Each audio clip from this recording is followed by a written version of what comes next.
Hello and welcome to Edvision sites. पृथ्वी पर कुछ एलिमेंट्स हमेशा से ऐसे रहे हैं जिन्होंने इंसानों की ज़िंदगी में बहुत बड़ा इम्पैक्ट डाला है, जैसे कि आयरन, कॉपर, गोल्ड। गोल्ड उसमें से सबसे खास रहा है। गोल्ड ने यहाँ तक कि समाजों का, देशों का निर्माण किया है, इकोनॉमीज़ का निर्माण किया है। पूरी की पूरी इकोनॉमी इस देश गोल्ड पे निर्भर करती रही हैं। चाहे वो अ, किसी टेलीस्कोप में यूज़ किया जाने वाला गोल्ड हो, जैसे कि ये आप देख सकते हैं जेम्स वेब टेलीस्कोप जो कि अभी लॉन्च किया है नासा द्वारा और भी एजेंसीज द्वारा। तो इसमें 21 फुट की गोल्ड की मिरर लगाया गया है। या फिर अगर हम बात करें कि एस्ट्रोनॉट्स को जब हम स्पेस में भेजते हैं तो जो ये हेलमेट होता है, हेलमेट में लगा हुआ जो वाइज़र होता है, इसमें भी गोल्ड का इस्तेमाल होता है। ये जो आप अम्बिलिकल कॉर्ड जैसी एक रोप देखते हैं जिससे वो टाइड रहते हैं इंटरनेशनल स्पेस स्टेशन से, वो भी गोल्ड कोटिंग द्वारा कवर किया जाता है। ये सोलर रेडिएशन से हमको बचाता है, हेलमेट में जो वाइज़र लगा हुआ है। मार्स पे अगर रोवर भेजा जा रहा है, जैसे परसिवरेंस अभी भेजा गया था, तो उसमें भी कई सारे ऐसे इंस्ट्रूमेंट्स थे जिनमें गोल्ड का यूज़ किया गया था। तो गोल्ड हमेशा से हमारे लिए इम्पोर्टेंट रहा है, चाहे वो कोई भी फील्ड हो। इवन मेडिकल फील्ड में भी, जैसे अर्थराइटिस जैसी समस्या, या फिर कैंसर का ट्रीटमेंट, या फिर वैक्सीन्स का ट्रीटमेंट, उन सब में नैनो पार्टिकल की तरह गोल्ड का यूज़ किया जाता है। तो और फिर आते हैं हम अपने समाज पे, चाहे उसमें सिनेमा हो, चाहे उसमें शादियाँ हो, हर जगह आपको गोल्ड का एक्सेसिव यूज़ दिखेगा। हमारी सोशल स्टेटस का सिंबल माना जाता है गोल्ड। इवन पूरे के पूरे साम्राज्य, जैसा आपको केजीएफ में दिखाया गया कि कोलार गोल्ड फील्ड, जिसका नाम है केजीएफ, इसमें दिखाया गया कि गोल्ड की जो माइंस थी, उन पर पूरे के पूरे एम्पायर्स बने थे और पूरे के पूरे नेक्सस चलता था, बहुत बड़े बड़े गैंग्स चलते थे। तो गोल्ड हमेशा से इंसानों को बहुत अट्रैक्ट करते आया है, सोशली, साइंटिफिकली, और अ, हर एक सिंगल रूप से। तो चलिए अब हम आज ये जानेंगे कि गोल्ड अगर इतना इम्पोर्टेंट है तो पहले तो उसके कुछ फीचर्स जानेंगे, और उसके बाद हम ये जानेंगे कि हमारी सरकार ने गोल्ड हॉलमार्किंग शुरू क्यों की, क्या ज़रूरत पड़ी, और उसका आने वाले टाइम में उसके बेनिफिट्स क्या होंगे और उसके फ्लॉज क्या होंगे। तो चलिए शुरू करते हैं। तो सबसे पहले हमें ये जानना चाहिए कि सोना इतना सोना है क्यों। तो सबसे पहली बात कि वो एक्सट्रीमली मैलिएबल है। मैलिएबल क्या होता है? Malleable is a metal that can be turned into sheets. कोई भी ऐसा एलिमेंट जिसको पीट पीट कर शीट्स में कन्वर्ट किया जा सके, उसे मैलिएबल कहते हैं, या मैलिएबिलिटी उस प्रॉपर्टी का नाम है। ऐसे ही एक वर्ड और होता है, डक्टाइल। तो डक्टाइल का मतलब होता है जो वायर्स में कन्वर्ट किया जा सके।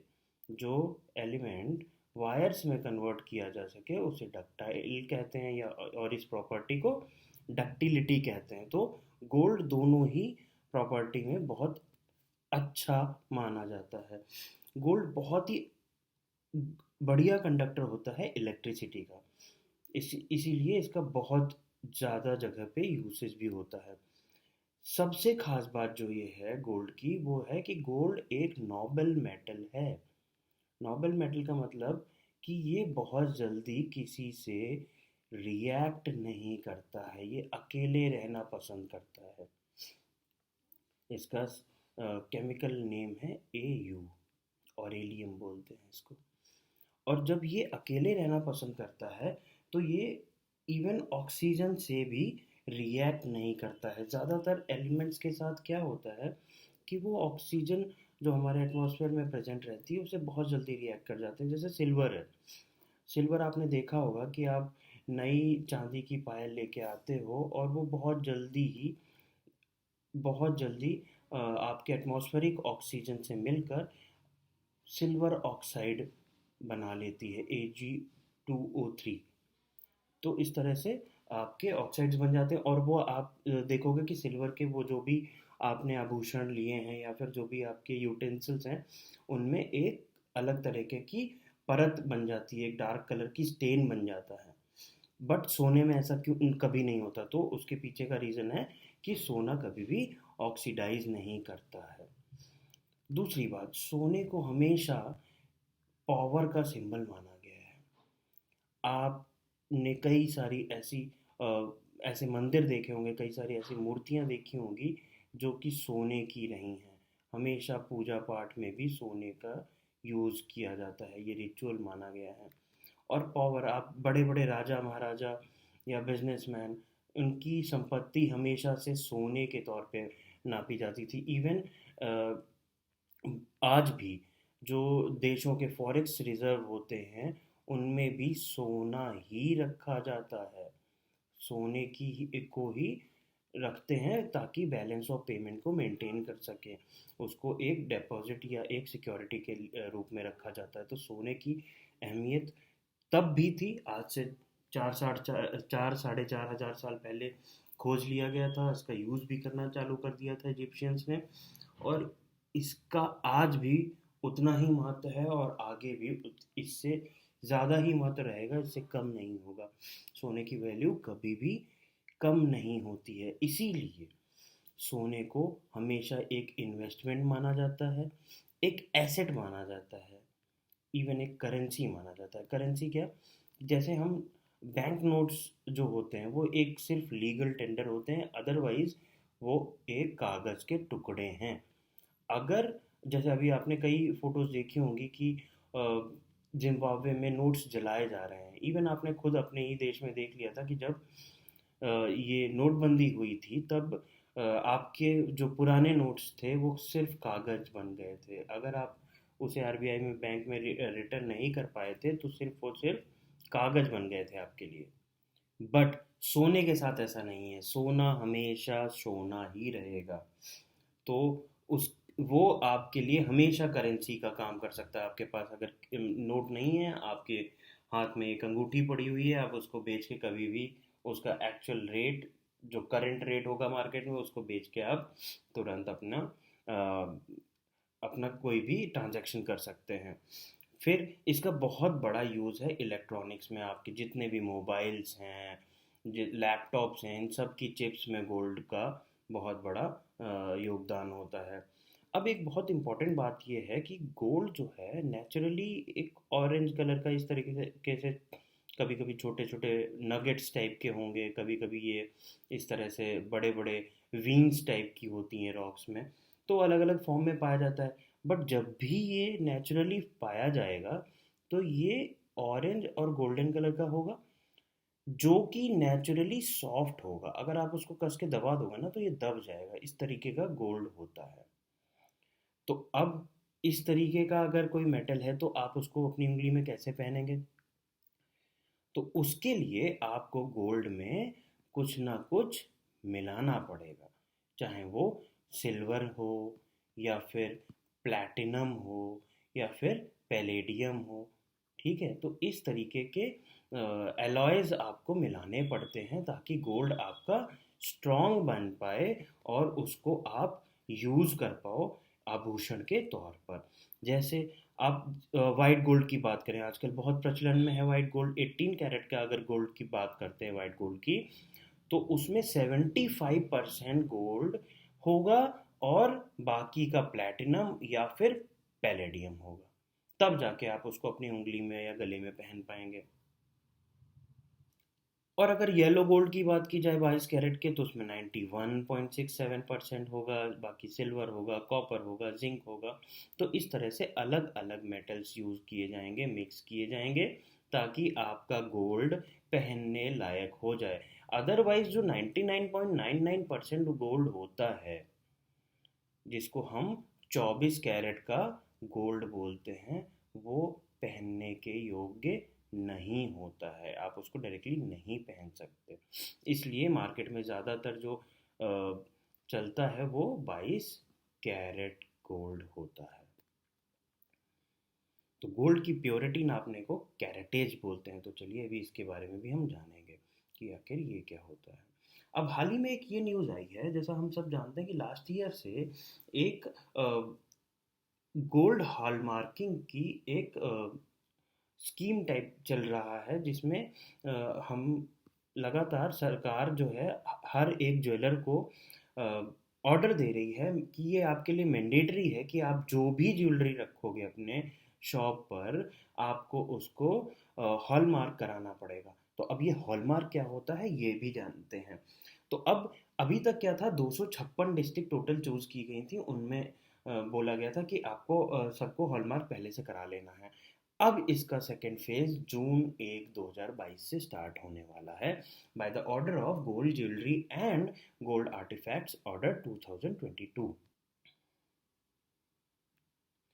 तो सबसे पहले ये जानेंगे कि आखिर हॉलमार्किंग है क्या और इस हॉलमार्किंग को करता कौन है। तो एक संस्था है जिसका नाम है BIS, bureau of Indian standards.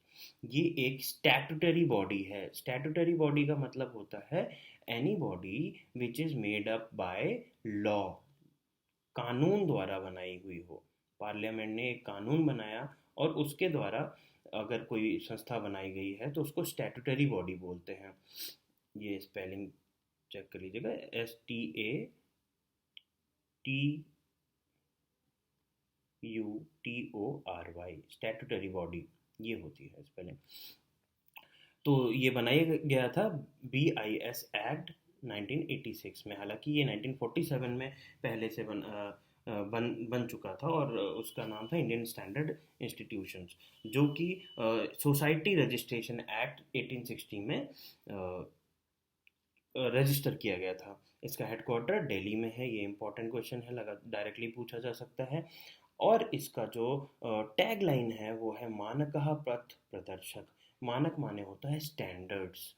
तो स्टैंडर्ड किसी भी प्रोडक्ट का जो स्टैंडर्ड होगा वो बनाएगा, वो उसकी क्वालिटी चेक होगी, उसके बारे में डिस्क्रिप्शन दिया जाएगा BIS द्वारा।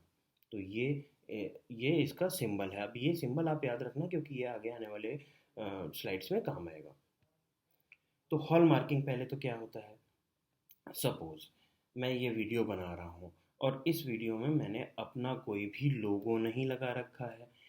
अब सपोज ये वीडियो बहुत फेमस कर दें आप लोग, तो ये लोगो, ये वीडियो कोई और इसको यूज़ भी कर सकता है क्योंकि इसमें मैंने कहीं लोगो नहीं लगाया है।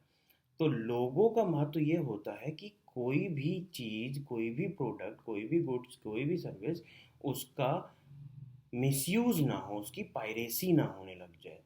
तो जनरली भारत सरकार ने ये हॉलमार्किंग की जो स्कीम, ये जो नया रूल निकाला है वो पायरेसी से बचने के लिए, कि आपको फेक कंटेंट, फेक प्रोडक्ट ना मिले गोल्ड के रूप में। जैसे होता क्या है कि आप गोल्ड लेने तो जाते हो और गोल्ड पे कर रहे हो आप 100% के हिसाब से, गोल्ड का रेट चल रहा है, बट उस गोल्ड के प्रोडक्ट में मान लो वो आपने रिंग ली, अब उस गोल्ड की रिंग में 60% मात्र सोना है और बाकी 40% दूसरे मेटल्स, जैसे मान लो चांदी डाल दिया, कॉपर डाल दिया।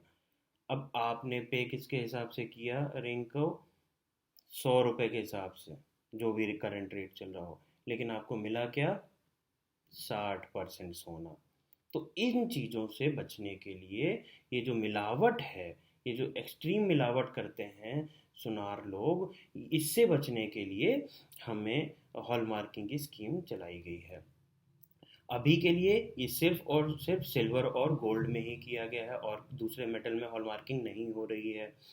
तो ये बेसिकली लीगल स्टैंडर्ड मेंटेन करने के लिए और फाइननेस और क्वालिटी मेंटेन करने के लिए ये स्कीम चालू की गई है। हालांकि कुछ जो क्रिटिसाइजर्स हैं, क्रिटिक्स हैं, वो इसके पीछे और भी बहुत सारे रीजंस बताते हैं। कहते हैं कि वो गवर्नमेंट ने जो ये स्कीम लॉन्च करी है ये बेसिकली टैक्स कलेक्ट करने की एक इनडायरेक्ट स्कीम है, कि अगर जो भी आपके पास सोना पुराना रखा हुआ था और अगर आप हॉल मार्किंग कराने जाएंगे और अगर आप हॉल मार्क्ड वाला जो सोना यूज़ कर रहे हैं, तो गवर्नमेंट के पास डायरेक्टली इनडायरेक्टली सारा डेटा पहुंचेगा कि आपके पास कितना सोना है। और अगर आप डिक्लेयर करेंगे, आपको करना पड़ जाएगा, तो अब वो सारा का सारा सोना के ऊपर कुछ परसेंट, चाहे वो 18% हो, अ, तो वो आपको जीएसटी के रूप में देना पड़ेगा। अब इसमें एक बहुत बड़ा इशू और जनरेट हुआ है, उस वो लोग बोल रहे हैं कि अब यहाँ पे प्राइवेसी पे अटैक हो रहा है। गवर्नमेंट आपकी प्राइवेसी पे कि आप क्या रख रहे हैं, कितना सोना रख रहे हैं। सोनारों को सबसे ज़्यादा दिक्कत है कि आपके पास कितना सोना है, उसकी पूरी की पूरी ऑफिशियल रिकॉर्ड होना चाहिए, लीगल स्टैंडर्ड्स के होने चाहिए, कोई ज़्यादा कम नहीं होना चाहिए। हालांकि ये अच्छा भी है, बट कहीं ना कहीं इस पे इंडिविजुअल कस्टमर्स की प्राइवेसी पे भी इफ़ेक्ट क्रिएट हो रहा है। अब हॉल इस हॉलमार्किंग ये होगी कैसे, तो इसके लिए एएचसीज बनाए गए हैं, असेइंग एंड हॉलमार्किंग सेंटर्स। तो कुछ कुछ जिलों में, जैसे बताया अभी 265 जिलों में अभी ये स्टार्ट हुआ था, तो कहीं कहीं पे एएचसीज डेवलप कर दिए गए हैं। और जो सुनार होंगे वो फर्स्ट हैंड पहले वहाँ जाएगा और उसके बाद रजिस्ट्रेशन कराएगा। रजिस्ट्रेशन के बाद आपको एक सर्टिफिकेट मिल जाएगा। सर्टिफिकेट के बाद अब आप इसे अपनी शॉप पे प्राउडली रख सकते हैं कि हाँ, मेरे यहाँ जो भी प्रोडक्ट यूज़ हो रहा है वो गवर्नमेंट द्वारा सर्टिफाइड है, मैं कोई भी प्रोडक्ट फेक नहीं क्लेम करता हूँ। उसके बाद क्या होगा, अब आप बेचना चालू कर देंगे।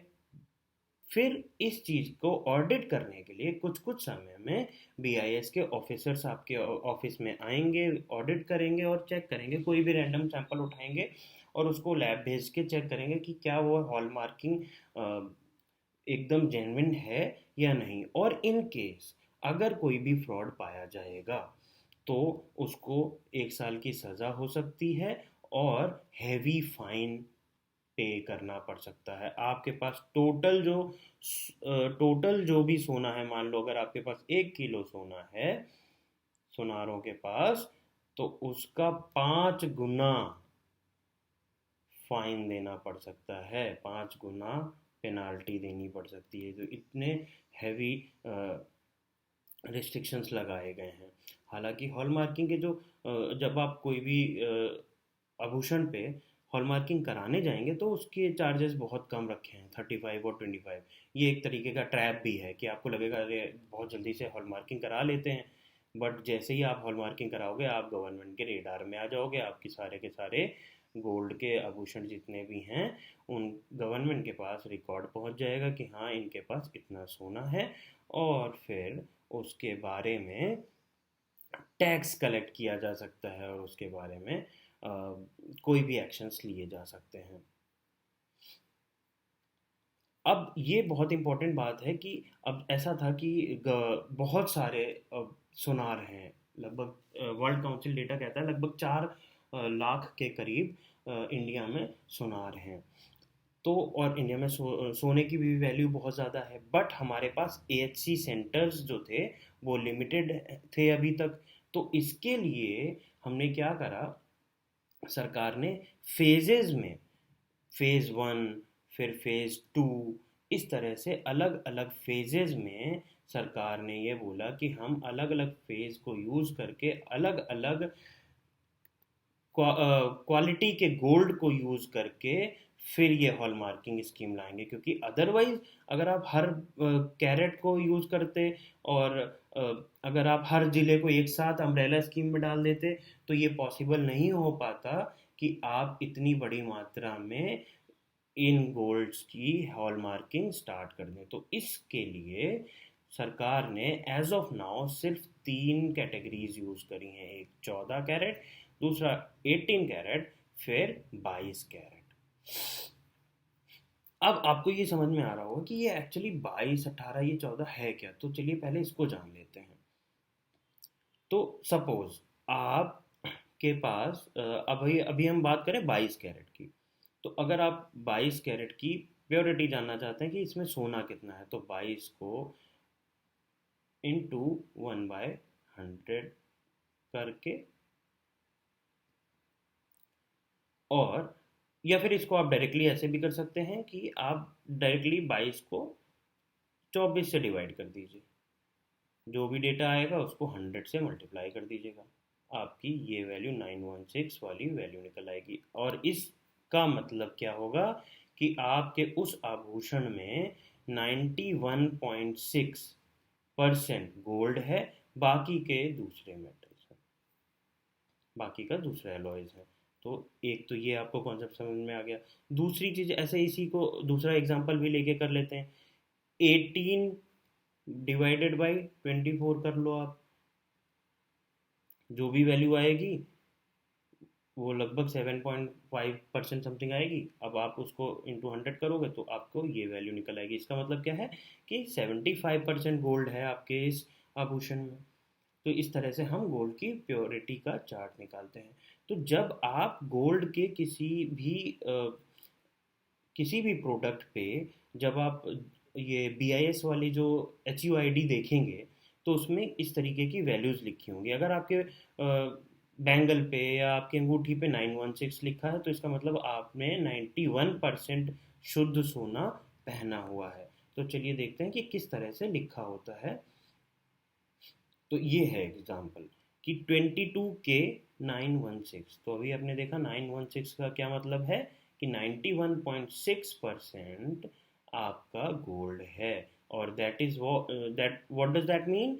दिस मीन्स दैट 22 कैरेट सोना है वो। फिर दूसरा अभी आपने देखा था कि ये लोगो किस चीज़ का है? BIS का। ये सरकार आपको अप्रूव करके दे रही है कि हाँ ये जेन्युइन प्रोडक्ट होगा, जेन्युइन सोना होगा। फिर दूसरी चीज़ आप क्या देख सकते हैं कि यहाँ पे एक तो उस पर्टिकुलर AHC जहाँ से आपने ये मोहर ये ठप्पा लगवाया है, उस AHC की पहचान होगी, उस सेंटर की पहचान होगी, ताकि आप डायरेक्टली पता कर सकें कि ये सोना आपका जेन्युइन है या उस AHC ने या उस ज्वेलर ने उसमें कोई भी फ्रॉड करने की कोशिश करी है। फिर यहाँ पे उस ज्वेलर का भी कोड आएगा। तो अब क्या है कि एक अंगूठी में आपके सारे के सारे ये सिंबल्स आ गए, जिससे आप घर बैठे एक ऐप द्वारा पता कर सकते हो कि कितना जेन्युइन है आपका सोना। तो ये अभी देखा आपने BIS लोगो है 916, ये प्योरिटी ऑफ गोल्ड बताएगा, ये ऐसे सेंटर बताएगा, ज्वेलरी आइडेंटिफिकेशन मार्क और ईयर ऑफ हॉलमार्किंग भी बताया जाएगा। अब एक बात हम देखना चाहते हैं कि अभी हम आज के टाइम पे जो नया यूथ है उसका ध्यान सोने से हटकर दूसरे लग्जरी प्रोडक्ट्स की ओर, जैसे कि आईफोन की ओर जाने लगा है। अगर उसके पास एक्स्ट्रा पैसे भी हैं तो वो इस तरीके के लग्जरी प्रोडक्ट्स में खर्चा कर देगा rather than investing on gold. या फिर वो म्यूचुअल फंड्स में या स्टॉक मार्केट में इन सब में इन्वेस्ट करता है, या फिर ड्रीम इलेवन जैसे गेम्स में करेगा कि उसमें जुआ खेलने की कोशिश करेगा अगर उसके पास एक्स्ट्रा पैसा है। बट वो कहीं से भी ये नहीं सोचता है कि जो इन सारे रिस्क जो इन सारे रिस्क गेम्स में जो सबसे प्रॉमिसिंग इन्वेस्टमेंट है वो है गोल्ड। और ये आज से नहीं, ये हमेशा से रहा है और आगे भी रहेगा। आपका आईफोन 1 लाख रुपए का, मान लो आपने आईफोन 13 लिया, 1 लाख रुपए का है, और अगले सितंबर में जब आईफोन 14 आ जाएगा तो इस 1 लाख की कीमत 70,000 80,000 ही रह जाएगी। बट अगर आज आप 1 लाख रुपए इन्वेस्ट करते हो गोल्ड में तो 1 साल बाद इसकी कीमत बढ़ेगी ही, घटने वाली नहीं है, ना कभी घटी है ना घटती है। तो हमेशा ये याद रखो कि सोशल स्टेटस के साथ साथ ये एक बहुत बड़ा इन्वेस्टमेंट भी है और बहुत ही प्रॉमिसिंग इन्वेस्टमेंट है। ये आप अपने बुरे समय के लिए कलेक्ट करके रख सकते हो, क्योंकि जैसे ही इन केस मान लो किसी का बुरा समय आता भी है तो आप इसको जब रिटर्न करने जाओगे तो उस करंट टाइम के हिसाब से जो भी रेट चल रहा होगा आपको उस हिसाब से उसका प्राइस मिलता है। तो इसमें विन विन कंडीशन होती है कस्टमर के लिए। और जब से ये हॉल मार्किंग की कंडीशंस आ गई हैं तो तब तो और भी बेहतर है कस्टमर्स के लिए, क्योंकि आप बहुत जेन्युइन तरीके से इस प्रोसेस में कर सकते हो। अब ये नहीं है कि आपको ज्वेलर कुछ भी ये बता देगा कि नहीं नहीं, ये इसमें तो सिर्फ इतना ही परसेंट है, आपने गलत लिया था, आपने आपको किसी ने ठग लिया था, ऐसा करके नहीं बता सकता। क्यों? क्योंकि अब आपके पास प्रूफ है कि गवर्नमेंट ने मुझे बताया है कि मेरा सोना जो है वो इतना ऑथेंटिक है। इसीलिए जैसे आपने ये लाइन तो सुनी होगी कि हीरा है सदा के लिए, वैसे ही सोना भी सदा के लिए ही होता है, और ये हमेशा अप्रिशिएट ही करता है, डिप्रिशिएटिंग वैल्यू नहीं क्रिएट करता जैसे आम तौर पर दूसरे लग्जरी प्रोडक्ट्स हैं। अब इस स्कीम की फ्लॉज क्या क्या हैं? एक तो फ्लॉ ये है कि पहली बात तो कि 2 ग्राम से कम अगर आप कराना चाहते हैं तो उसमें 2 ग्राम से कम जो भी प्रोडक्ट आप लेना चाहते हैं उसमें कोई भी ये एग्जाम, मतलब उसमें ये इन्वॉल्व नहीं है, उसमें हॉलमार्किंग नहीं मिलेगी आपको। या फिर अगर आप कोई लग्जरी पेन लेना चाहते हैं या आप लग्जरी वॉच लेना चाहते हैं जिस जो गोल्ड की बनी हो, तो उसमें भी नहीं इंक्लूड किया गया है। अब कुछ इस तरीके के ऑर्नामेंट्स होते हैं जिनमें गोल्ड एम्बेडेड होगा, अब उसमें बीच बीच में मोती भर दिया, कभी डायमंड्स भर दिए। तो इस तरीके के ऑर्नामेंट्स को बोलते हैं कुंदन, पॉलकी या फिर जड़ाऊ, जिसमें जड़े हुए होते हैं अलग अलग मेटल्स, कीमती प्रेशियस मेटल्स। तो इस तरीके के प्रोडक्ट्स को भी अभी के लिए एग्जेम्प्ट किया गया है।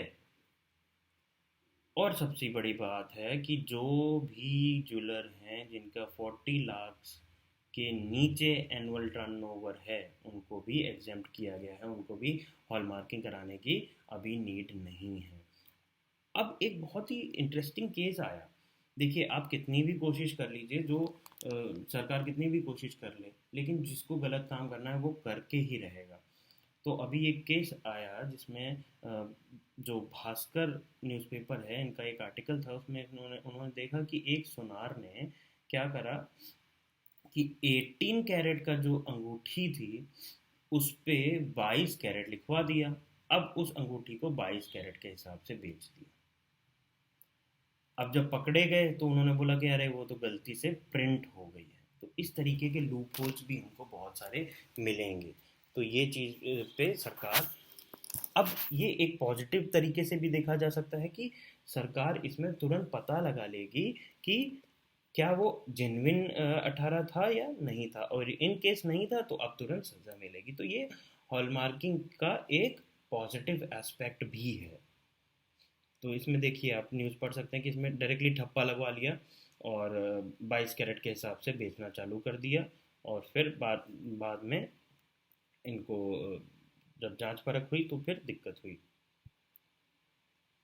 अब आते हैं इसके बेनिफिट्स। एक तो रीसेल वैल्यू, सबसे बड़ी बात है कि रीसेल वैल्यू बढ़ जाएगी क्योंकि ट्रस्ट बढ़ गया है। दूसरी बात कि ट्रस्ट बढ़ेगा। तीसरी बात, शुद्धता का जेन्युइननेस क्रिएट हो जाएगी, फाइननेस क्रिएट हो जाएगी कि हाँ, जो हम यूज़ कर रहे हैं वो वाकई में जेन्युइन प्रोडक्ट है। आपको ज्वेलर ठग नहीं पाएगा। पहले क्या होता था कि पहले का जो सुनार होता था उसका कस्टमर का रिलेशन सिर्फ और सिर्फ ट्रस्ट पे ही चलता था कि मम्मी की मम्मी लेती थी इनके यहाँ से, तो इस वजह से हम यहाँ से ही लेते हैं और आगे भी इन्हीं के यहाँ से लेंगे क्योंकि इनके यहाँ से हमारा विश्वास बना हुआ है। अब उस विश्वास के चक्कर में वो ज्वेलर भले ही आपके चूना लगा रहा हो, लेकिन अब आप फिर भी लेते रहेंगे। इस चीज़ से बचने के लिए गवर्नमेंट ने अब जेन्युइन प्रोडक्ट्स लॉन्च कर दिए हैं। अब वो हॉलमार्किंग के बाद अब जेन्युइननेस आपको मिल जाएगी कोई। अब ये जो ट्रस्ट बेस वाला पुराना रिलेशन होता था, इस पे बहुत ज़्यादा डिपेंड करने की ज़रूरत नहीं पड़ेगी। अब आपको मालूम है कि आप जो भी सोना ले रहे हो वो गवर्नमेंट अप्रूव्ड है, तो आप निश्चिंत हैं।